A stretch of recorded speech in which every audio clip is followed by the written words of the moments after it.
Hello, everybody. Hi, I'm Janet Wong. I welcome to New York Live Arts Radical Vision Live Ideas 2018.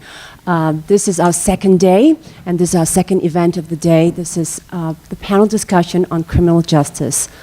Our day is focused on the criminal justice system, and the panel is called Bending Towards Justice.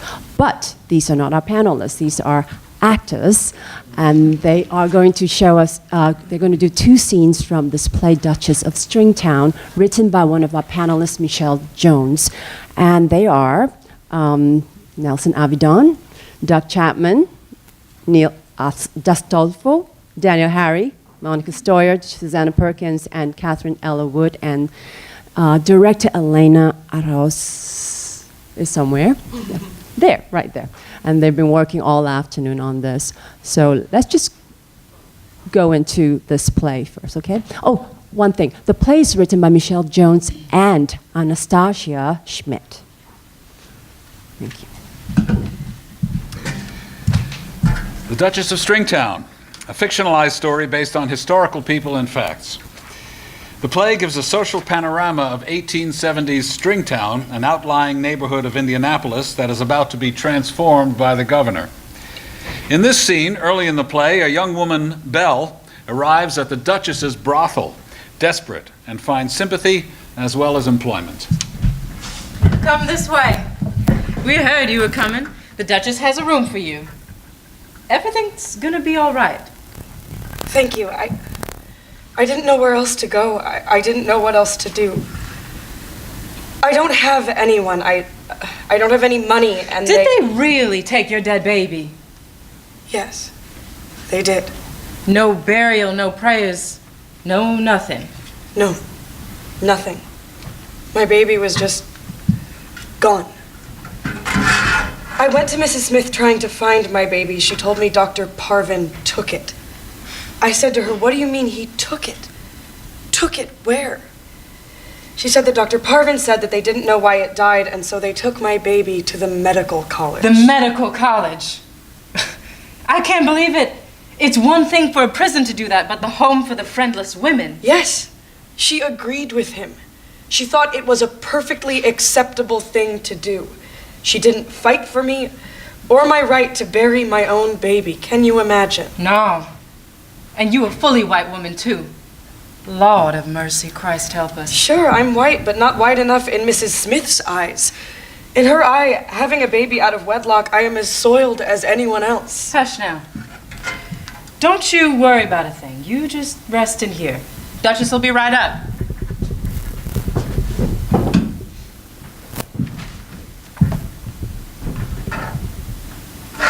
It's all right, my dear. Your name is Belle, is that right? Yes, ma'am, that's right. My servant Mary will be up shortly with a tray. You must be starving. It is kind of you to offer, but I have no money. I know why you're here, and money's not my concern. I will send in some clothes after you've eaten, and Mary will draw a bath for you. We have what you need here. No one will harm you. You can stay for as long as you'd like. It has been so hard. I can't believe my life has come to this. I am well acquainted with pain. You can talk to me. I come from a good home. You know my family is highly respected in the community, but my fiancé left me. You have no idea. Try me. I understand more than you think. A well-to-do woman such as yourself taken advantage of. It happens more often than you think. It's almost a cliché. It all started when I was introduced to the son of my father's friend. He was my parents' choice for my husband, but not mine. He spent every minute talking about himself, and I was bored to tears. I couldn't take it. Understandably. Then what happened? I ran into the most handsome man I'd ever seen. It turned out he was the younger cousin of my betrothed. I know I shouldn't have entertained his advances, but he courted me relentlessly. When he asked for my hand, how could I refuse? As has been the case for many of us, my dear. I'm so ashamed. that I fell for his lies. He didn't marry me, and he left me with child. I had nowhere to go but the home for friendless women. Despite my delicate state, those wretched women nearly worked me to death. And when I collapsed from exhaustion, they handed me over to that butcher. He took my baby. There. I most certainly understand. You know, I have a less than savory story of my own. My fourth husband threatened to kill my daughter if I didn't lie about a murder for him. He left us nearly in ruins because of his greed and hunger for power. I worried about my daughter every day because he was connected to many powerful men. Oh yes, I understand far too well. Really? I would never have thought you'd gone through any of that. You seem like you're doing well, so well now for a brothel owner? Oh yes, I am doing quite well. I didn't mean to offend. I just never expected a life like this would be, well, so extravagant. It's okay, my dear. We women find the best way to play the hand we have been dealt. There are many ways for women to attain money and power, even after brutish betrayals and tragedies. We have a valuable asset in our very flesh, and those who can claim it will never be trampled upon again. I really loved him. Love is a gamble. My current husband, Mr. Kitchen, leaves much to be desired as well. But as we know, love is often blind, and we throw the dice and try again. But I digress. We have everything you need here. You're going to have complete freedom to rebuild your life as you see fit. I'll send Mary up with the tray and to see how you're faring. Thank you for your kindness and generosity.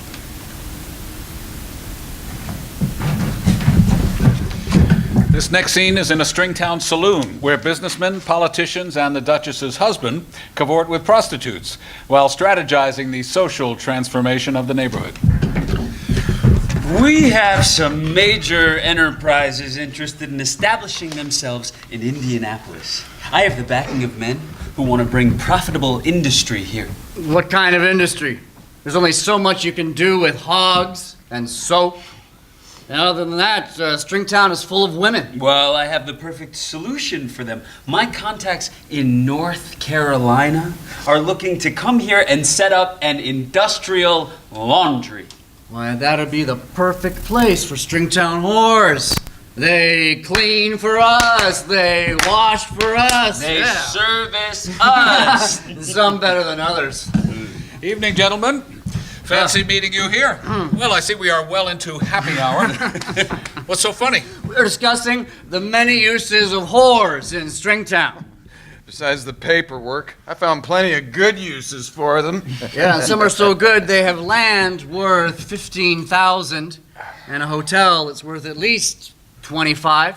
Damn it, John. $40,000. You lucky bastard. I'll never understand why she married you. But what the hell does your wife have to do with anything? Oh, the Duchess is key to everything. It's her land, her deed, and we want that property. I stand to make a fortune brokering the deal with North Carolina for a new industrial laundry. He's doing the brokering, and I'm doing the selling. Right? We need these women washing and ironing underwear, not soiling them. I suppose that's another way to clean up dirty laundry. Yeah, well, that ain't the only way either. It's the responsibility of doctors to control diseased women who sully men. Sullied. Did I say sullied? Don't I mean dirty? Hey, Doc, you don't seem to be too concerned about disease as much as you frequent the hotel. Really, John? I thought your establishment was relatively clean in comparison. Are you saying you are as dirty as the rest? Dirty or not, there is nothing dirty about property and profit. Gentlemen, There is nothing dirty about my plan. Laundry might not be a bad idea. That might not be a bad place for the prostitutes to go. Yeah, can that be the plan then? Yes. Kick the Duchess out and send her girls to one of those homes. Yes, Thank you, Belle. Thank you so much.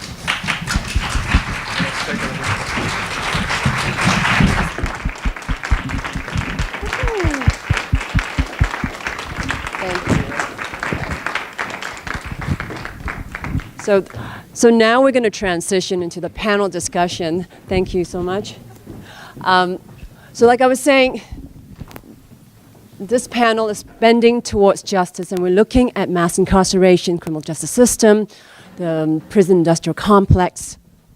And this play, why is this play being presented? For one, because it was written by panelists Michelle Jones and Anastasia Schmidt, and it was based on their research on the Indiana Women's Prison. And the play came out of that. And I think Michelle is an artist herself, and she's now a scholar at NYU, PhD candidate, and so is Anastasia. So I would like to talk about our festival a little bit while we're transitioning very quickly into the next thing. Tonight, like I say, today is our criminal justice system focus. And tonight we'll end with a performance, Spirit Trials, featuring Bay Area artist Dalak Breathwaite, and it's based again on his own personal stories, as he's a hip-hop theater artist, musical theater artist, and it's quite special. I think there are a couple of tickets left still, and tomorrow's focus is on the press, and the panel discussion is called The Press and the Resistance, and we're questioning if there's anything, if there's such a thing as an objective press, and it's the press part of the resistance now. And we'll end with a performance by Mike Daisey called The End of Journalism. Haha. Anyway, it looks like we are ready. Let's bring on our panelists. We have Meg Reiss, Adam Foss. Yes, come on stage. David Dagan, Stephen Teles, and moderator Max Kenner. And I hope Michelle will talk more about her play during the panel discussion. Thank you. David. Oh, right.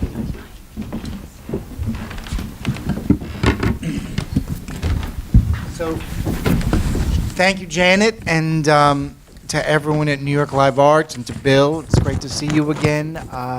Can't thank everyone enough for hosting this discussion at such a at a place where obviously so much important work happens, and this is an issue which has been an imperatively and crucially important issue in American life for 30 or 40 years, but is now starting to get a level of attention and maybe even redress in a way that it hasn't in the past. So thank you, Bill, and everyone here for making this happen. We have a really extraordinary panel here that you all have put together of really cutting-edge advocates and activists and scholars in the field. And I guess it's my job to introduce everybody, but it's starting with the play. Michelle, I'm going to start with you. Michelle Jones has burst onto our scene as a artist and advocate and scholar, and really Renaissance character. And the play that we saw, and as you've described it, obviously, plays with the relationship between truth and fiction and history and the arts and representation of all these issues that are so evident in this. So my question for you is, why history? I think I have a natural curiosity about the origins of things, and there's a natural curiosity about how did that facility get built to be the place that it was, and then what was going on in the creation of it, that when we start to think about a prison and what the prison constitutes, it is constitutive of violence, it is a place of pain and retribution from the bat. And our experience as incarcerated, when we wanted to know if that was true throughout time. So we went back to research that history in order to tell a story. Now, we thought we were going to tell the feel-good story of the year, that our facility was uniquely humanitarian and benevolent. And we thought with our Quaker reformers, we thought we were going to be telling this very interesting new story. But obviously, once we got into the research, once we got into the archive, we started learning that she was no different than any other facility. She was a superintendent that ran any other prison before her or during the same time in which she was operating it. You know, the waterboarding, the bread and water diets, the locking in the closets. And so we learned that from the very first prison in the United States that was a public prison that served women, violence was there from the get. And it helped us better understand our current experiences as incarcerated people. Our experiences weren't just something poof out of the air. The carceral experience is and violence is just very much a part of its DNA, and that project helped us kind of uncover that. So just so everyone understands, you were incarcerated at the for 20 years at the Indiana Women's Prison. And you authored this play along with a woman who was there alongside you. Yeah, and actually she's still incarcerated. She has 4.5 years left. And so what was your relationship with the archive? So we had some amazing volunteers at the Indiana Archives and the Indiana State Library that would actually take our research questions and go back and dig through the archive for us, because we couldn't do it ourselves. We have no access to the internet inside, and so it was up to those people interpreting our research questions and then bringing us back information that we would then break down, and that often led to other questions, which led them back to the archive, and it went back and forth for about a year in order to get a hold of a body of information that we could then write from competently. And some of our early findings we presented at some Indiana-based conferences on history, and it kind of grew from there. And before turning to the rest of the panel, I'd love to hear from you in particular, not just for women and not just in Indiana, right, but backing out nationally. What do you see as the appropriate relationship between education and punishment or prison in the United States? Okay, so there are a lot of people who do not believe that we should add any other programming or anything to add any bureaucracy to the prison system. As abolitionists, we should tear the system down, and so we shouldn't add any resources to it because it keeps it running. I'm one of those people who, yes, I'm an abolitionist, but I don't believe in removing resources that actually build community inside amongst the women themselves and actually are key to their livability and survivability of incarceration. And higher access to a higher education does that. You get to think, express, have access to information. You get to challenge yourself, achieve things that is actually important about your livability and sustainability in prison. So yes, I'm against adding bureaucracy and keeping the machine running. But if I had to choose between one thing to make sure every prison had, I would say it would be education. And I would also go further and say higher education. Because cookie cutter education that's provided in high schools, it wasn't until I got in the higher levels of education that I really started to learn and get access to information that was transformative.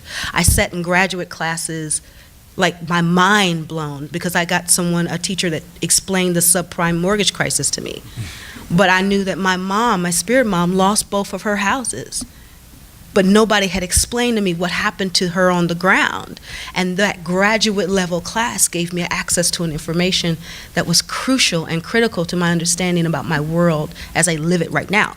So if it's about what to add and what to take away for us who are hardcore abolitionists, I'd say keep higher education and chuck the rest. Right. Of course, the problem with abolition can be you advocate closing the prisons, but really the only thing that disappears are the programs. Exactly. So, Exactly. so Michelle, you've become such a symbol of the capacity of incarcerated people and incarcerated women to learn at this level and accomplish extraordinary things in the arts and in scholarship at the highest level. And it's always extraordinary to us at the Barred Prison Initiative, where I work, the degree to which that surprises people. Yeah. Sorry. So to change the subject slightly, in terms of communities that have contributions to make, perhaps to this field, that surprises people or us here in Chelsea or the West Village. Stephen Teles and David Dagan have just published this book that Stephen has asked me to show, called Prison Break, Why Conservatives Turned Against Mass Incarceration. And I'm not going to direct questions to either one of you at first, but to open in a provocative way, the subtitle, why conservatives turned against mass incarceration, suggests at some point they were for it. And is that accurate? Is that fair to say? I think it is fair. I think there was a period in American politics when tough on crime was really central to conservative identity, and a big way to express that identity was to support the expansion of incarceration.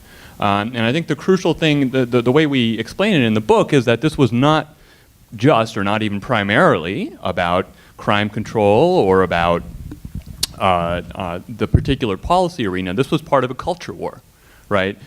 Being tough on crime was a way of signaling the type of politician you were, or the type of person you were, and sort of which side you were on in an era when many Americans felt like their world was being turned upside down. They didn't know how to make sense of it. And a lot of that, of course, has to do with the advent of civil rights, but also the economic shocks of the 1970s and 1980s. This period of profound sort of existential instability in which saying, well, I'm for locking up the bad guys, was really appealing. So, and Stephen or Adam or Meg jump in, the only way I'd push back then is conservatives were in favor of mass incarceration in the way you've described, but as compared to whom? Right.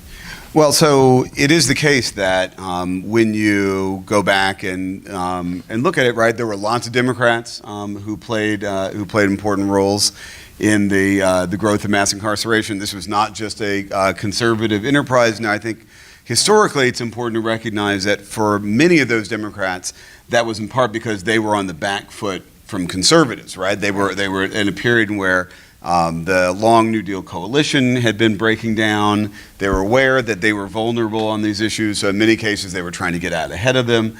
And so in a way, right, conservatives really set the tone on these issues, and Democrats in many cases were responsive. And so I do think, right, you shouldn't give Democrats or even liberals, right, Joe Biden played an important role in this, right? He has his own, he has to look in the mirror about that himself, and lots of other Democratic officials who are now, great feted people of the, of the party. So both parties have, but I think there was this dialectical relationship between Republicans pushing these issues, especially trying to introduce these issues into a frame in which they had been largely absent, right? Democrats then playing catch up on lots of these issues. Right. So to change the subject slightly, those of us who spend our lives in this field have gotten really used to, being on panels with folks from the Manhattan Institute or the American Enterprise Institute, and now certainly representatives from Koch Industries, which just has a large, presence in the field. But Adam Foss is here and Meg Reiss is here, both who we were joking in backstage or recovering prosecutors. And 20 years ago, when we talked about criminal justice reform, it frustrated many of us how much it focused on the drug laws and judicial discretion, right? And there's a long history behind the efforts for or against judicial discretion.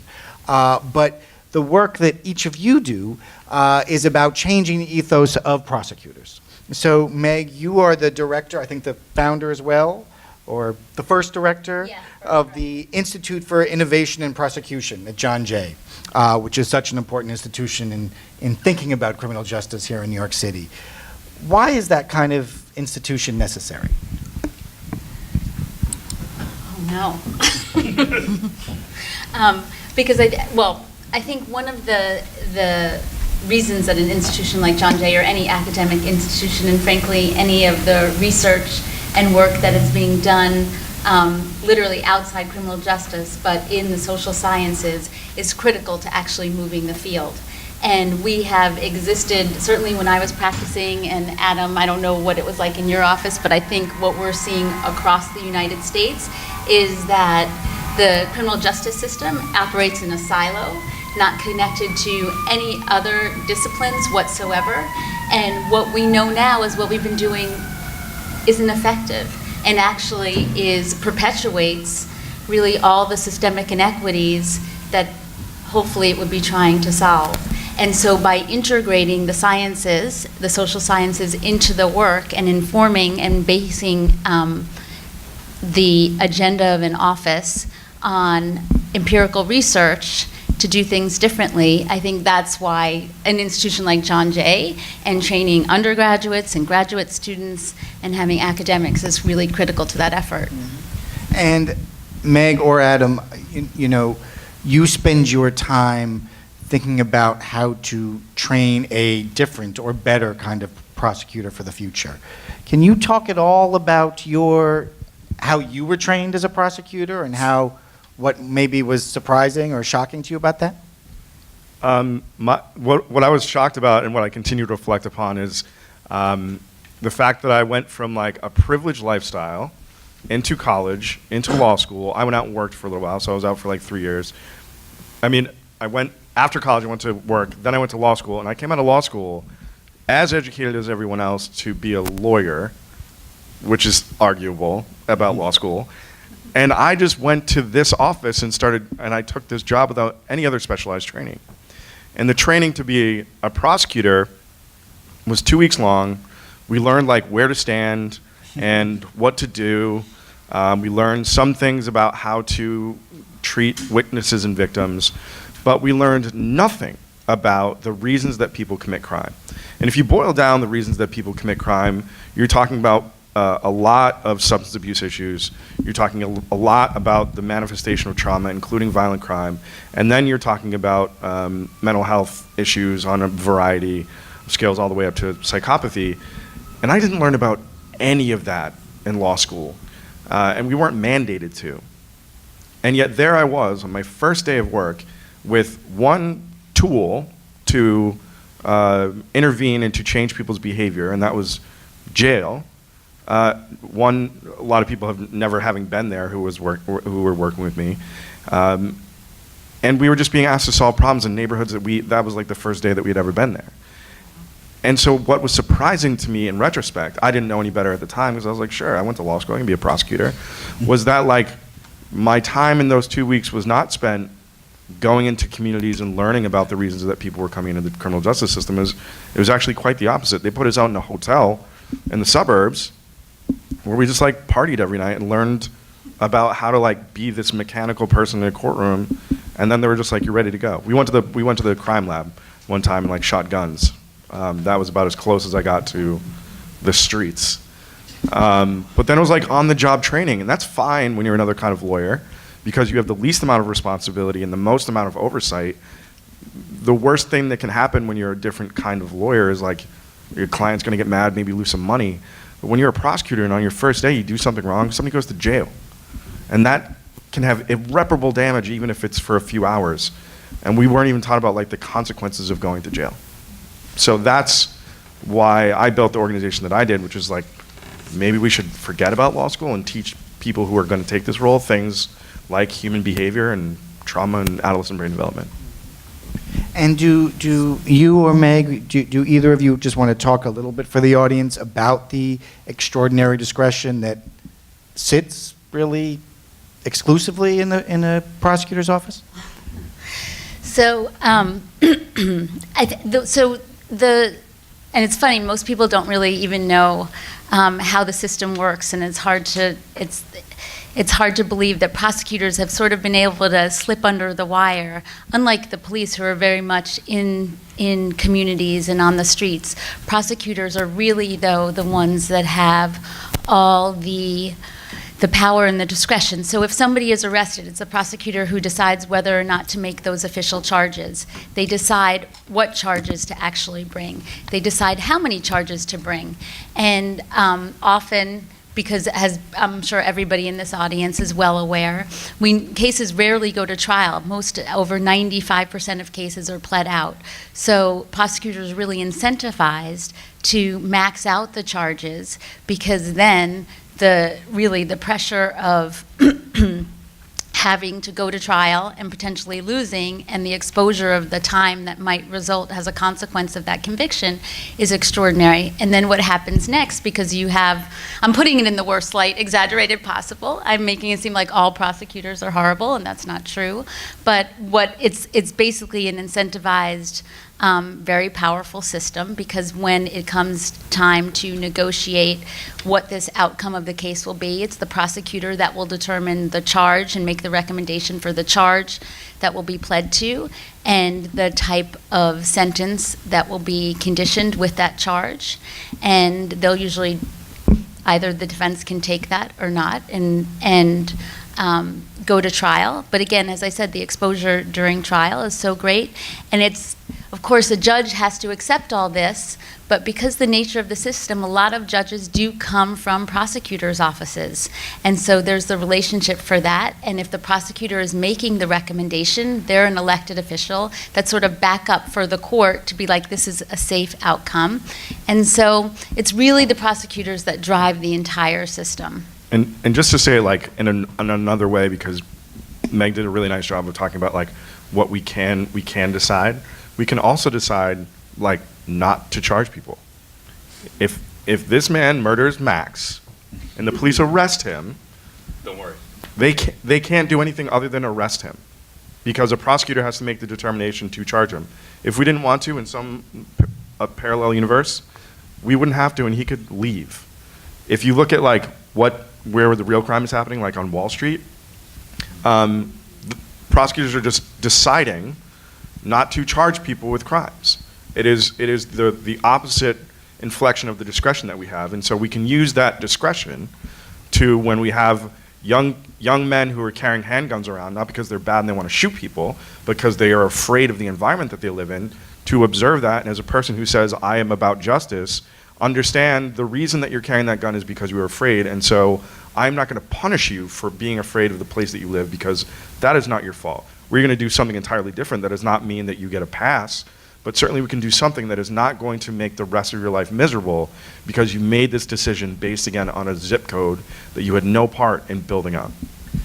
So one thing that is striking to me is that we have been working to end this thing that we now call mass incarceration, right, for so many years now. And if you're my age, right, which is not as young as it used to be, but if you're my age, you know, for a long time I was able to say, for my entire life, the prison population in the United States has only gone in one direction, right? It only went up and up, year in and year out, not a little bit down, a little bit up, but just skyrocketed from roughly 1971 and 1972 until 2008 or 2009, right? And there's extraordinary optimism now about our ability to wind this thing down. And to me, the big thing that's different is there are two communities that have stepped up and helped really move the ball forward.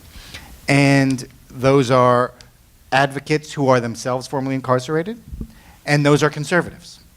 And there is this sort of cross-partisan consensus about the issue. And my question, and this is for the whole group, and it goes to the work that you, Adam, and you, Meg, do, because so much happens at the local level, right? State, municipal, street level. Does that matter? What does that national consensus do or not do? Because it's been 10 years and the population hasn't gone back up, it's dipped down a little bit, but we're still at globally and historical astronomical levels for punishment in prisons in the United States. Yeah, can I just say something on that? I mean, I actually think there's less of a national consensus than there is a consensus at the state level, right? That is, again, and this is why if you look at, there's, Georgia, Texas, a bunch of those states are on, again, more incremental than many of us would want, right? But they're not pushing it up, right? They're reconsidering, right? Georgia literally has this institutionalized into their decision making that this is going to, these sets of issues come back on the agenda every session. And part of that now is, again, these are bright red states. These are states where Republicans control everything. And our story, that's not an accident, right? That is partisan competition, and relevant for this whole festival, right? Democracy turns out to not be so hot for criminal justice reform, right? That is the period in which you saw the most vigorous ramping up of mass incarceration was in periods of very fierce partisan competition. So Texas builds up its mass incarceration in a period in which the governor's office keeps flipping back and forth between Republicans and Democrats, right? And Ann Richards, who some people, they cross themselves and say, oh, she was a great liberal saint, right? She ran against her predecessor for being too soft on crime and not building enough prison beds, right? And that story is still true. Right? That is, blue states that have gone bluer, right, and have generally been more aggressive at reducing incarceration, and red states that are more durably red are the ones that are doing the most in incarceration. The states that are the most laggards, Virginia, Colorado, right? It's purple states. It's states where the Republicans and Democrats are still fighting it out in very closely contested elections that, at least in our sense, turn out to be further behind the ball because especially Republicans don't want to give up the issue. They've been willing to give up the issue in Texas and Georgia because they feel like their control of government is pretty settled. Just I want to add a little something about Texas, which is really interesting, as you mentioned, is a red state. But at the local level of the last 14 elections there are 14 district attorneys were up for re-election. 7 of them became Democrats. So that's to the point of what's happening at the local level. That's Texas. That's huge. And when you said 2 groups, I did not expect you to say the 2 that you did, and that was dumb. So I'm going to add a third, because for the prosecutor work, the third group that has really come to the forefront and have been given voice in criminal justice reform is actually survivors of crime and victims of crime. And forever, it didn't matter what the numbers said, the tough on crime prosecutors could always say, what about the victims? And because the victims of crime, the people who live in places where crime and victimization is a daily part of life, I'm not talking about the woman who's assaulted on college campus, I'm not talking about the family whose house was broken into one time, I'm talking about people who lose family members to violence, either on one side of the gun or the other. They are coming to the forefront of the criminal justice reform movement and saying, what you are doing by incarcerating people for causing these problems is driving the problem. But Adam, I'm going to interrupt you just because I think it's still not intuitive to everybody what you're saying. So you're saying that who we imagine to be victims of crime is not necessarily the same group of people that are victims of crime. Can you just spell that out? I mean, I will. I think Michelle, especially for being a formerly incarcerated woman, can speak to the people that we are incarcerating are often the victims of crime. Yeah. The young men that I work with who are shooting each other, and we have vilified them and talk about them in their city as if it's a war zone. Nobody talks about the fact that they are doing that because they've been victimized so many times that their action is a manifestation of all that trauma. So Michelle, I think, is... Talk about it. So there's a young boy in Chicago that I have learned about recently who was recently arrested because he carried a gun to walk to school, and he got caught with the gun. And the issue is that he passed certain marked off gang territories to get back and forth to school. And so in order for him to get safely back and forth to school, he had to make sure that he had protected himself, like those NRA people who support the right to carry guns. This little 8-year-old had that same, I need to protect myself in order to go back and forth to school, but he was arrested. And that is the criminalization of his survivorship. Now, closer to home to me is that I know several women, and myself am one, who the trauma and the drama of their youth or their childhood or their young adulthood was such that they could not make good choices. And so they come to prison and they are criminalized for surviving, right? These are women who require medication because of their mental and emotional destabilization. These are the women who we desperately created fictive kin relationships in order to stitch together connection because of the brokenness that came along from the situation that brought people to prison and brought us to prison. And so the criminalization of survivorship is very, very real. I mean, you'd have no idea. I could tell you stories about women who ran from their men or ran from their women, and they ended up in fight or flight fights that resulted in someone dying, and they have 50, 60, 70-year sentences, and in Indiana, they got it all. They got the max. And there's something else going on when people who are trying to survive trauma are incarcerated at huge rates like they are. Could I just jump in on that? Just one point. Yeah. I just wrote an article about the federal sentencing guidelines, which guide the sentencing of people to the nation's largest prison system, which is run by the federal government. Those guidelines explicitly rule out considering trauma or addiction as a factor unless there's some extraordinary and compelling reason to do so. So the sort of official guidelines to judges are that stuff is not relevant. Right? Absolutely. If I could just make a point about this local question you raised, Max, and also to sharpen the point you made here, many of the reforms that we describe in the book and that people have gotten very excited about have happened in state legislatures, where legislators get together, study the problems, and change the laws. For example, they'll reduce the threshold for a theft being a felony, so you get less time for committing that crime, or they'll expand funding for drug programs, etc. The problem is that implementation, as you note, is done at the local level, and very often de facto is in the hands of prosecutors. And what we found in some of these states is that you've had somewhat perverse effects. So for example, Georgia has reduced its prison population because the length of sentences is shorter. But more people are churning through the prisons because prosecutors now say, well, hey, if it's only going to be a year for him, I might as well send him in. And so if we don't think about the system as a system with integrated parts, we're not going to fix this, right? It's like a balloon, and if you push on one part without paying attention to the other, the same dynamics are gonna keep going. And that's why the work you guys are doing is crucially important, and the last thing I'll say is that's why I think the real significance of the conservative trend pre-Donald Trump was that it maybe created a cultural change that would allow us to start getting people in the system to think differently.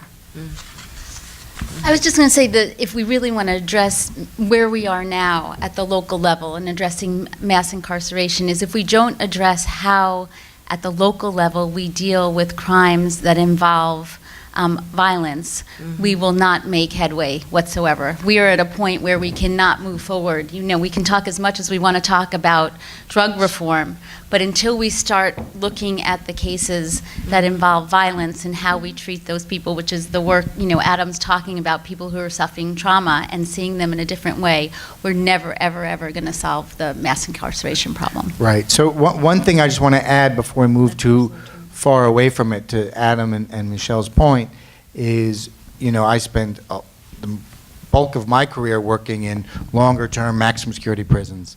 And the public stereotype, of course, is about someone who commits a violent crime is what Adam alluded to, which is it happens somehow in isolation of any social context, right? Frankly, it's a white woman being assaulted by a man of color, you know, in the park after dark, completely randomly. And not only are most of those crimes committed are acts that happen between people who know each other well, but if you go to a maximum security prison, women or men, it's extremely difficult to find someone who isn't themselves a victim of violent crime at some point in their life. And it is a... 80 to 90% in women's prisons have suffered a trauma or suffered a trauma as a direct relation to their incarceration or have a trauma disorder prior to arrest. So I want to ask one provocative question to everyone on the panel before turning it over to questions from the audience. And David's point is a great segue, right? Because a lot of people in the field are singularly focused on reducing population, reducing the number of people in prison nationally, because nothing good can happen there. Let's not focus on college or not focus on programs or whatever, just reduce the number. And there's a logic to it, in my view. And looking at history, I'll start with you, Michelle, one of the things that makes me most frightened of that approach is the doubt that what comes next will be better. Right? So what can we do, and I'd love to hear just a few words from everyone on the panel, in addressing mass incarceration in a way that focuses not just on the problems of the present and making things less bad, but making them better in the future? Okay, so I've been asked this question a lot, and it's required me to think and really think about it. The prison wouldn't be the prison without structural formations that kind of prop it up. And so I'm thinking strongly about people's pre-life, that pre-life before incarceration. For several of the women in which I dealt with, they were in very abusive relationships or very abusive homes, or they were in situations where they were at risk or someone else was at risk. I think that a lot of my concerns are really about local community, local neighborhood relationship building. I think honestly, and I can think of so many situations, if a woman had a safe place to tell what was happening to her in the situations without feeling like they would be persecuted for doing it, I think a lot of the violence that we find in women's prisons would not exist. I think that they wouldn't even be there because they would have some sort of way in which to remedy the situation that's happening to them in the moment. But I can't tell you how many situations where I know that women were felt like they had no other response. They had no safe place to go. They had no safe one person to talk to. And so they end up in a level of precarity that causes all kind of hell to happen in their lives. And so I'm thinking of young women, kids, 7, 8, 9-year-olds who are trying to walk to school with a gun in their back pocket because they don't feel safe. And that's where I think that our attention needs to go. Yes, we can tweak this system and tweak it and stick a stick up on it and prop it and whatever, but we need to do something fundamentally with the people who have yet to who are tagged for incarceration because their parents or their mom or their grandparents or their neighborhood. Those people who are tagged for it, those are the people we need to swarm and help right now.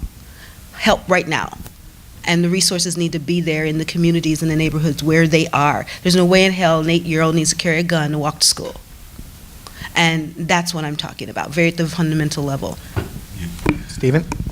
So something you actually said a couple of times before, I think really struck me, which is you were saying, well, I'm a prison abolitionist, but, and I think that bud's important, right? What that is, and it gets to this point about history, right? We all do everything we do within the flow of history, right? We can never start over again, right? And this is part of my problem with even the label abolitionist, right? Is it allows us to imagine that we can somehow extract ourselves, right? Just this moment, right? From all this flow of history, all this creation of institutions, right? But they're all there, right?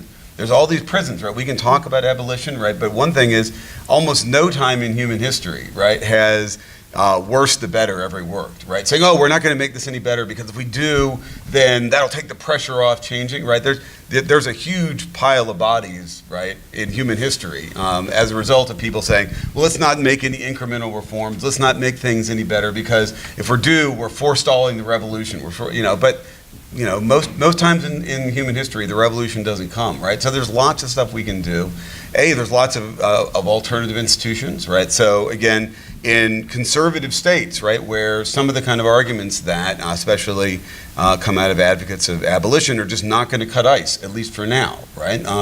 There are things you can do that can be generative, right, in a way that you might think of as radical incrementalism, right? Changes And if that you are could, designed. if you could prioritize one of those. Parole and probation, right? I think almost every case, and again, that's going to is not going to be what a lot of people are going to hear, but in a lot of these conservative states, unless there's some alternative to putting people in jail, right, unless people have some sense of what it is that, for people who did in many cases commit at least what are understood to be violent crimes, that's a complicated issue, right, but at least for now, what's being framed as violent crimes, if there's not anything, if it's either prison or essentially nothing, the politics of that in these states are going to be incredibly hard. Okay, but Meg, I'm going to turn that's to you, but Yeah. the problem, what worries me about what Stephen is saying, and I'll let you defend him if you're inclined, is that Doubt it it. moves I'm not.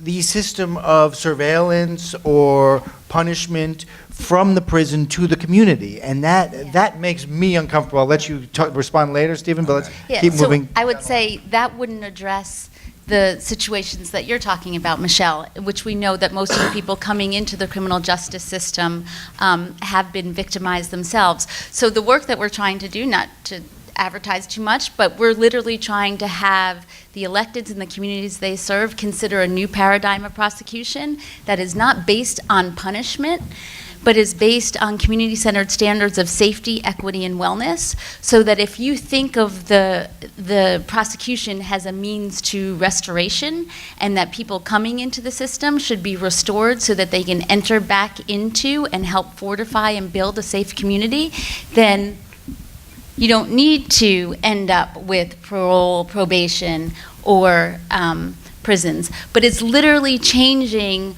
what we need to knock the structure down, which is not abolition. It's not abolition, because you know what? Prosecutors across the country are doing this already.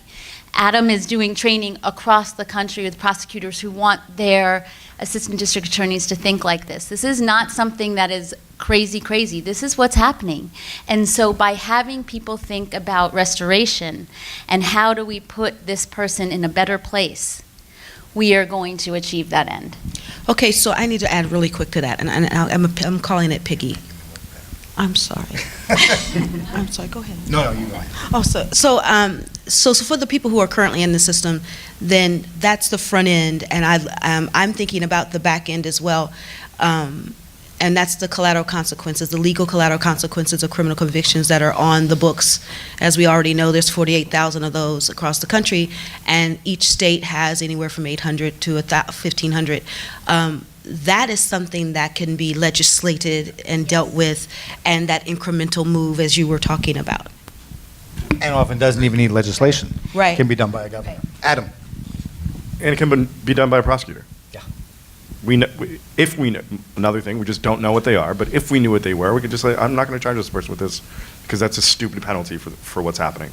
On the victim piece, or this need to supervise people who've committed violent crime, I love hearing that from conservatives and from sort of the populations where violent crime actually doesn't happen, as if people sit in their neighborhoods where they're safe, and they think they're safe because the police are stopping all of these marauding black people from getting to their neighborhood and offending, that is like a revision of history. You are safe in your homes because you have access to employment, education, housing, pro-social activity, voting rights. And so to suggest that somehow like we need to supervise these people who are going back to their neighborhoods, the victimization is occurring in their neighborhoods.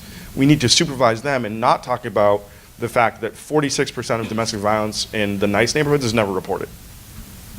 That you are actually, as a white woman, safer inside of a prison, not because of the security guards, but because of the kind of people who are in there than you are on a college campus. These are ironies that we need to start talking about. For me, and sort of like piggybacking off of what Meg said, we've recognized the power of restorative justice. I was in San Quentin 2 weeks ago. We talk about safety and accountability all the time. Accountability is our version of like, you've been incarcerated and therefore you're accountable. And yet we do all of these things to take away accountability for people when they go to prison. I was in this prison and I was sitting with a young man he's 40 now, He killed someone when he was 15, and he looked me in the eye and he told me everything about that crime, including the moment that he took a person's life. And to the prosecutor that was sitting next to me, I could tell that he was like cringing because he was like, man, that is cold and calculated. It's like, actually, bro, no. That is what happens when you do this work about restorative justice and you reach a higher evolution, that you can look at somebody and say, I did this thing, I'm sorry for it, I deserve the punishment that I got, now let me out so I can respect the life that I took. To make the point, ask yourself the last time that you were late somewhere. And what did you say to the person who was expecting you to be somewhere? Oh, there was traffic and this and that, and no, you slept in. You didn't leave on time. We can't even talk about the minor things that we do. And because of the work that we are sort of learning because of science, not because of law or history or politics, but because of science, that there is a way to take someone who has been so traumatized their entire life that they do a bad thing, to reach a level of evolution that they can say, I'm sorry for that thing, and they'll never do it again. And they should be the ones, to get to your point, who are running our criminal justice system. I should have no ability as a privileged person to go into a community and say, yeah, this person shouldn't be here anymore. It should be formerly incarcerated people, it should be people who are impacted by the criminal justice system. They should be our police, our prosecutors, and our judges, because it's their neighborhoods that are feeling the weight of this incarceral state. David. Sorry, can I just jump in on this? Because let's hear from David, and then we're going to open up to the audience. All right, I'm willing to concede if Steve wants to. There's a social hierarchy here that I'm uncomfortable with. No, because I think that I do think the debate about parole and probation is super important, and I wouldn't quite characterize Steve's point the way I think it's been absorbed in the room, but I'll let him defend himself. Right. To the question about how we can sort of what we can do to make sure what comes next isn't worse, I think the restorative justice framework is a very important one to bring up, and I would just throw out another word, and that word is dignity. If we could elevate dignity to being the central value of the system at every step of the way, dignity for victims, right? Dignity for defendants, dignity for incarcerated people, and dignity for people who are rejoining our society. If we could just kind of reach some kind of agreement that that is a value that's important to us, we'll have come a long way. Because right now, as Michelle can surely attest, what happens in our prisons is a sort of routine dehumanization of people. And it's as simple as just thinking about the jumpsuit. In European prisons, people don't wear jumpsuits. They can wear their own clothes. Just think about what that can mean. Stephen. So, you have 15 seconds. I clearly put a red blanket in front of a bunch of bulls. So, I mean that only in the nicest possible way. I mean, so one of the principles that's clear in the conservatives we talked about, right, and that we talked to in this book, when I was mentioning before this about who these conservatives were, and people's immediate instinct, oh, they want to save money, that's who they are, right? A lot of people we talk to, the word they use more than anything else is redemption, right? Now that's different. They mean something different than you mean by restoration, right? And part of the nature of this work, right, is it has to be done by people who often don't agree about the most fundamental thing, right? But they overlap enough to get work done, right? And again, redemption, right, partially I think goes back, right? It partially has to do with admission, right? Admission of sin in this case, right? These are people who have a deeply religious idea about this, right? They believe that sin's taken away through the blood of the living God, right? That's their idea, right? Now, if you really believe that, if you believe that's the aim of or should be the aim of the system, right? Then it is true that lots of things that if you were in a tough on crime frame, right, start looking weird, right? If you think the purpose of this is redemption, right, then everything from even the moment of prosecution, right, the moment of sentencing, right, where there really is not an opportunity for victims and people who committed crimes for people even, right, to break down and weep and admit sorrow, right, which we used to have processes to do that, right? Prosecutors, in a way, have sanitized this whole process. And there's a book that had a big impact on me by Stephanus Bibas called The Machinery of Criminal Justice, which emphasizes that, in some sense, the emphasis on longer and longer sentences is coming as we've gotten worse and worse at producing the cathartic effect of justice, right? That is, well, justice, in a way, victims aren't getting that. They're not getting a sense that somebody recognized that they did something, often horrible and damaging, that caused trauma to someone else that they'll never get over, right? And that, and so part of this is, right, that, I say parole and probation, part of that is parole and probation need to look entirely different, right? They can't look at it like this bureaucratic, paper-pushing surveillance system it is now, right? That has to be part of that whole the continuum of the process of redemption or restoration, whatever you want to call it. And that I think will make people more comfortable, especially in some of these states where people do have this carceral instinct, to pull back from something that has become so instinctual, and both in their politics, what they're being sold by politicians, and what they're demanding from politicians. So on that note, it's my job to turn the one microphone at least over to the audience. So if anyone has any questions, and if you have comments, if they could be on the shorter side. Oh, you're a nice moderator. You opened up resigned to failure. You opened the dam up. I apologize, I'm not American. I'm here visiting my son. The thing that I really enjoyed listening to your discussion, it was great. But it seems to me that it has to go way back. If you have a school system, which I have done some work in your schools, which thinks that behavior should be managed in a punitive way, with a tariff system, 3 strikes and you're out, we have in the UK, then you're setting up a whole system which has decided that punishment is what's important, a punitive approach, and that if you don't have that, teachers won't be able to keep control. And if you start talking about a restorative approach, it's very hard to get teachers to actually take that on. So it seems to me that they're coming through the system absolutely from very early on, thinking that punitive approaches is the way to deal with things. So I don't know what you think about that. I would just say one of the things that another part of the power that prosecutors have are the ability to convene. And so a group of prosecutors that we're working for are trying to go back, and because this is at the local level, but because they have the ability to convene, they're bringing in social services, education, and health departments to try to facilitate system reform for exactly the reasons that you're talking about. So they're what we call it upstream, but they're really trying to get at root causes that are driving people into the system. And we work with a lot of county attorneys, and county attorneys are prosecutors that work with handle juvenile cases going into adult cases as well. And they're particularly interested in trying to address and get to system reform. So it's way out of what we all think of as a traditional scope, but they're using that power that they have to try to facilitate those changes. I would just add to that prisons are terrible, but they're also extraordinarily symbolic. And it's worth just remembering that they're not the only location in American life where it's evident that we have lost our faith in the idea of education.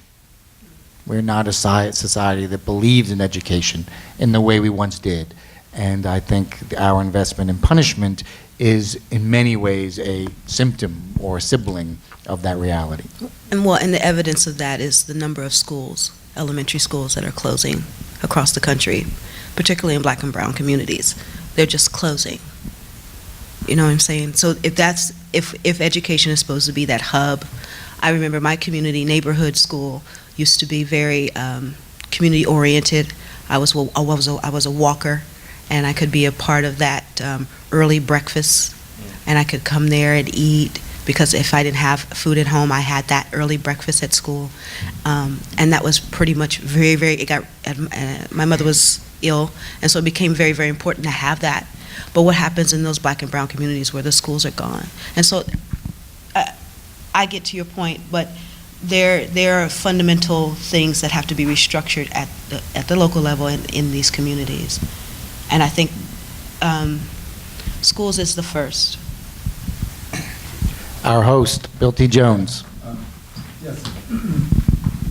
Could someone address the connection of the prison reform? It seems public view as a no-brainer, but what's its relationship to the anxiety that we're having now about our democracy, whether you think is real or not, slide toward fascism, slide toward something that we don't understand?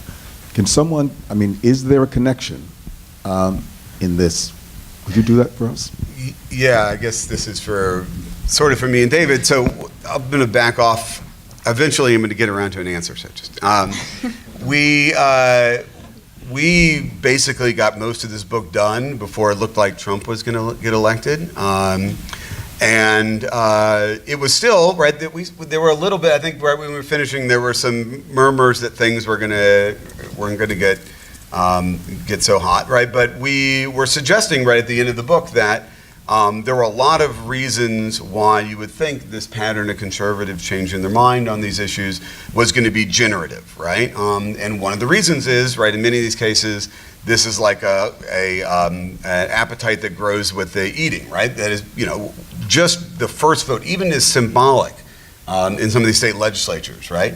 Or in Congress, right? One of the earliest votes was the Prison Rape Elimination Act, which I think as a piece of legislation had all kinds of flaws with it, right? But getting people to make that vote, right? So they weren't just voting this other way. Was very important. And so we were, I think, on balance, we were more optimistic. And certainly the interesting thing, right, about Trump was how clearly he ran not just at liberals, but at Republicans who were embracing mass incarceration, right? All over his rhetoric. And at the time, people, I think, often treated this as a little eccentric and like he didn't realize that it's not like the 1970s anymore. And he always sounded like a guy who had been like cryogenically frozen right after having watched Taxi Driver, But clearly, right, he also sensed something that I think, in a way, is somewhat depressing about democracy, which is that one of the reasons that Republicans had gotten as far away from the previous orthodoxy of mass incarceration they had was because nobody was paying attention. Right? If you look at the polling on the most important issue, which is one of the things pollsters ask, right? When I was in college in D.C., when things were not so hot in '86 to '89, this is a rough time in my city, right? Crime punishment was right at the top of the agenda, right?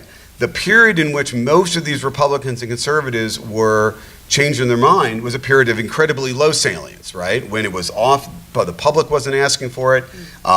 People who ran for office on mass incarceration weren't, finding that it had the juice that it did before.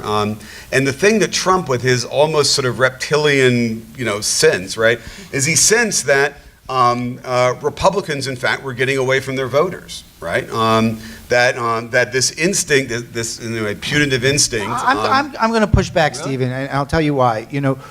I work in college and prison, right? That's what I do. We provide college opportunity for people in prison, and we always have worked for a generation with the fundamental idea that people hate what we do, and we should do it secretly. Right? And 3 or 4 years ago, we somehow convinced the governor of New York, Andrew Cuomo, to come out and suggest that there might be some public funding. And the press and Republicans in the state Senate went berserk. And he retreated. But for the first time in history, there was actual public polling on the issue. And in fact, it found that voters in New York State supported the idea by double digits. So while there's no question that Donald Trump, in many ways, is like a Democrat from generations past in his racism and sort of support of Medicaid and Medicare, at least in the campaign, there's also something more to be optimistic about, whether it be via Black Lives Matter or popular evolution on this issue that I think we shouldn't lose track of. Oh, you want me to respond to that? Or? I mean, so one, on some of these issues where look, there's a whole lot of issues with these polling when you get to something different than how important an issue. I trust the thing where you ask people, how important is this to you? When you ask people about what is their opinion on particular measures, right, on almost any issue, the main thing we know from public opinion polling is I don't necessarily trust those, right? I trust how those things play in the context of a campaign, which is something politicians, again, have a sixth sense for, that polling is not a substitute for. So I'll just say on that, right? But again, the main point I have is the reason why Republicans in the states that I'm here, not New York, but the states that we were paying attention to, were making changes, right, is they didn't feel like they were under surveillance, right? They felt like they were in a place where they could look at the evidence, where they weren't under pressure, where they didn't think it was going to show up, right? And a lot of these votes in the states that we're talking about were unanimous votes, right? And that was by design, right? Is people tried to get these things as far out of public discourse as possible. Now, again, I think in states like California and New York, in some sense, raising the salience may have been important because it was necessary to put pressure on Democratic officials, right? People who sort of agreed, right? But we're happy to kind of keep it off the agenda. In these other states, it may have been the case that it was important to keep it off the agenda, right? To keep it down in the down low where people were willing to make changes so long as they didn't feel like they were under the hot glare of the light. So I think these issues are very different depending on what state you're talking about. Yeah, I agree, and I think the frightening thing, again, I love the word reptilian, is that it's not the same iteration of tough on crime where it's like waves of crime happening and watch your children watch. It's things like you don't want your city to become Chicago, right?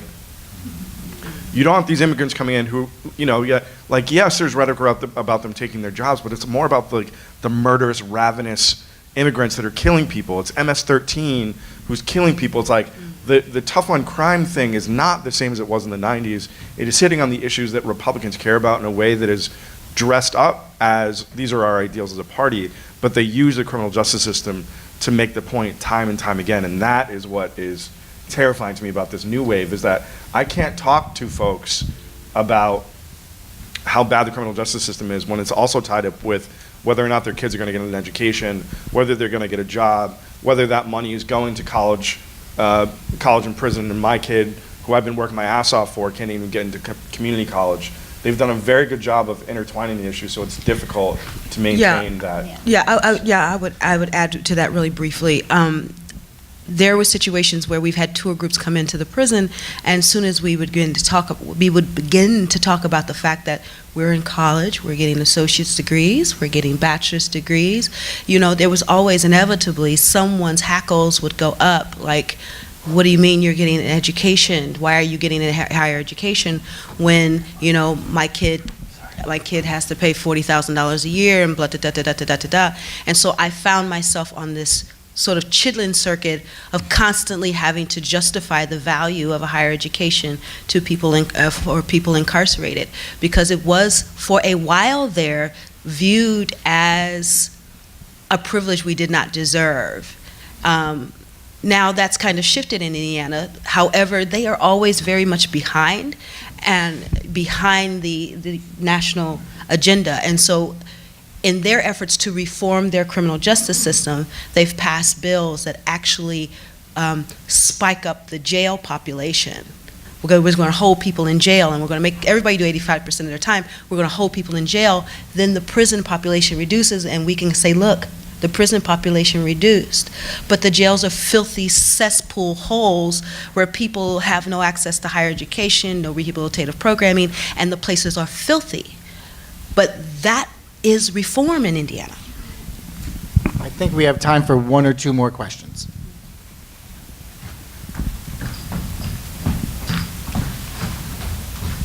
He looks like Capote.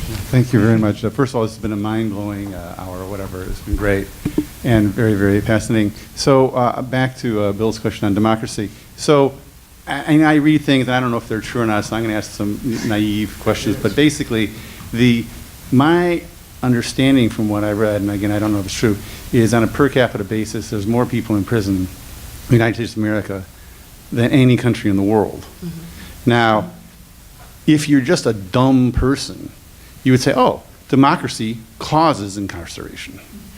Now, because there are dictatorships that have fewer people in prison And I was just, wondering, like, what is that? What does that jive to? Or, thank you. I think this should be David's.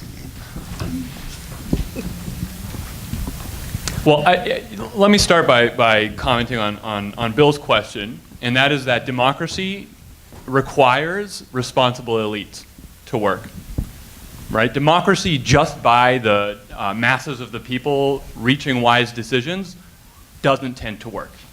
And mass incarceration was the product of elites behaving irresponsibly and pushing rhetorical norms that had been established after the civil rights movement to their limits. So you no longer could use slurs in public, but you could characterize black and brown people other ways, right? Mm-hmm. And we were on a path to perhaps get to a place where elites would come to a consensus around a new set of norms in how we talk about crime and justice. And like so many other norms, those have been blown up by Donald Trump. The question is, when and if he goes, whether there will still remain some kind of center-right or right-wing presence in the country that can reassert, right, those norms that had been developing about how we talk about crime and criminal justice. So that's sort of one thing, is something has to change within the Republican elite. But I do think you're right that in general, the American criminal justice system probably suffers from too much democracy. And Meg and Adam can speak to the fact that prosecutors are elected officials. In many states, sheriffs are elected officials. And these are the people who are running the jails and in some cases doing the policing.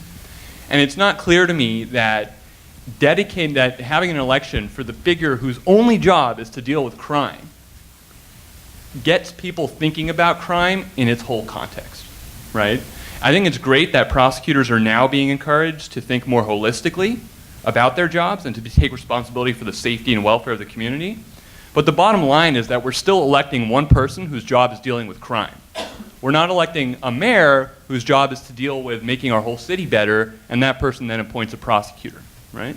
So citizens we're not structuring elections in a way that makes it easy for citizens to think smart about crime. Yeah. Are prosecutors concerned if it's a Republican or a Democrat in office? So, can you say that again? Are prosecutors concerned if there is a Republican or a Democrat in office? Or should say, we're wrong. I don't know if it necessarily makes such a big difference. I don't know if it makes such a big difference. And there's just one thing that we've left out of this conversation that I think is really the biggest point, is that we're talking about democracy and we're talking about the enforcement of the majority, and you mentioned jails. And a lot of people, majority of the detention that's in our country is in the jails. There's a difference between jails and prisons. Jails are being detained for up to a year, and prison is when you're detained for more than a year. And we have a lot of low-level crime. The majority of the cases that flush through one office in one jurisdiction, more than 2/3 of those cases are all these low-level crimes. And these are crimes that are being disproportionately enforced against people of color. So when we want to talk about democracy, we want to talk about our legislatures who are passing statutes that allow for the criminalization of everyday activity. I shouldn't say everyday activity, but for the most part, things like, we can talk about New York City, but things about putting 2 feet up on a subway seat that's next to you, things about drinking alcohol in public. Now, in New York City, a lot of these things have become summonable, but they were actually misdemeanors, which could result in punishment up to a year. So we need to talk about, when we talk about the criminal justice system, we need to talk about the fact that it's a system that is built on structural racism, and we need to talk about the elected officials we are putting in office that are putting forth legislation and it's getting passed. And that's that takes it out of the prosecutors, it takes it out of everybody else. But that's, if those crimes don't exist, then there's no cases to hit the DA's office in the first place. But then you also have the people who are on probation and parole who are at high risk of being violated, their parole or probation being violated for non-criminal activity as well. Yes. Missing an appointment, and et cetera, et cetera. And so that is also a reason why the county jails have spiked in population. I think they're both extremely important points, that the number of people who are impacted by this system, right, radically exceeds the number of people in prison. There are more people in jail than in prison. There are more people on probation or parole than the number of people in prison and jail combined, right? Yeah. And then that's not even accounting for, family members, communities, et cetera. So the scale of the issue is extraordinary. Yeah, and that's why I think one where the thing we were talking about before about the things that this system is not good at doing. We're always talking about, it's doing these bad things, right? It's all about the sins of commission, but not about sins of omission, right? Again, going back to that point about the cathartic effect, right? One of the reasons it can't have any of the ritualistic or cathartic effects is precisely because it's having to process so many people, right? When you have to create a machine like that has to get so many people through it, then the things that actually people want fundamentally from a justice system, which is to feel like justice was done, right? That someone didn't get away with something where they committed harm to someone else, right? And they see that person around without having, that kind of thing. And the overall processing capacity of the system are completely connected together. And unless you reduce the overall amount of the system, there's no way to get it to do these other things it's not doing now. I have a really hard time talking about criminal justice or any part of our system and democracy because 5% of people vote for the prosecutor. Let's not start talking about whether or not the democratic process, whether it should be appointed or elected, until there's 90% voter turnout, particularly in communities where there's hyper-incarceration for these low-level things, until we see if the system's even working. And that's true across the board. We talk about what democracy did to America because Donald Trump was elected. How many people stayed home? Adam, is that your radical vision? That is my radical vision. My radical vision is that the proletariat, the people who are affected constantly by these issues, are one, not disenfranchised to engage in it, two, are not even culturally disenfranchised from participating in it, and they go out and let's see who becomes the DA. And it is the role of the prosecutor, who is not about resolving crime, it's preventing crime in a humanitarian, in a humanistic and scientific way. So I think that's a call for to end on. Can I interrupt? I know we're out of time, but Bill just led us into that question that frames the festival. They want to ask of That's all. what I was going to say. Yes. So David, you are up first. So what is your radical vision for democracy, and what would you give up to make it real? The radical vision, and it shouldn't be radical, but it is that in fact going back to a comment I made before, that we make dignity the centerpiece of the criminal justice system, that is a touchstone for actors at every level of the system as they're sort of dealing with people who are affected by crime. And I guess I didn't really think in terms of giving up. I think about two risks I'm willing to take to get there. One risk is to ally with, when it makes sense, people with whom I profoundly disagree on a lot of other issues. The other is to challenge liberals to take crime just as seriously as they take mass incarceration, and to take the problem of violence that's so terrible in a lot of these communities just as seriously, and to be willing to talk about ending it, right? As they do the problem of over-incarceration, because as we've heard today, those two things are totally connected. Meg? So what I would say, my radical vision for democracy would that the elected prosecutor at the local level does not have to be a lawyer. And so if we remove those qualifications, it obviously opens the field up to a much broader group of people. And if democracy is supposed to be representation of the people by the people, then you actually could have somebody in that office who represents desires of the community. And I would just say the funny thing about it being lawyers is that lawyers are trained to be advocates, very adversarial. So how do you end up with the outcomes that we're hoping to have, a restorative system, and building stronger communities with that being the framework in which you're operating? But if we put somebody else in that role, it could have very different outcomes. Stephen? What would you give up? Yeah, so I'm a So, I was trying to think of the giving Or a up lot of part, Greece. but I'm not sure there's any give up there. I mean, I think the prosecutors would say, obviously, this institutional power, but I don't think there's a giving up. So I have a hard time answering this because I'm ambivalent about both radicalism and democracy. And in part, I mean, again, I feel like we're in a period of mutual radicalisms feeding on one another, right? That's in part what we mean when we talk about political polarization, right? And part of what we need in this moment, right? And that part of that process is it causes us to make it even harder for us to see someone else as having humanity, right, as actually having a vision of justice, right? And again, as I talked about before, some of these visions of justice are not the same, right? At least the language that they use, right? Redemption versus restoration, religion versus science, right? And part of democracy is that we have to work together, right? We have to work together with people who have very deep fundamental differences on those basic questions, right? The existence of God and the existence of whether there is in fact a loving God who walked the earth, who provides us with the possibility of redemption, right? And that's really what democracy is, right?